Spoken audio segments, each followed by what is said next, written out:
How to add table of content in Word. Hello guys, this is Atticus and welcome back to another tutorial video. In today's video, I'll teach you guys how you can add table of content in Word document. So without any further ado, let's dive right into it. The first step is open up your Word.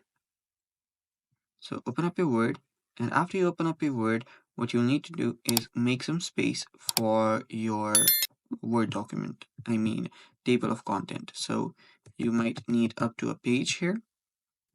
So after you cover page, just make sure you have a blank page in the between. And after that, what you'll need to do is on the top, you'll see different options. Now from here, you'll need to head over to an option called references.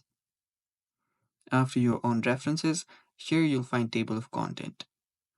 If you tap on it, you'll get different options of the table of contents. Now you can choose whichever design fits you the best. So I'll just choose this. And after I choose this, with the automation, your table of content will be ready, and that's basically how you do it. Now keep in mind, the thing that appears here are the headings that you put right here. Now yeah, you can change this by just doing this, heading over here and changing it from here.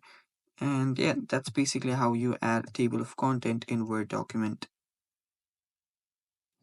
Thanks for watching. Stay tuned for more, and bye bye. Take care.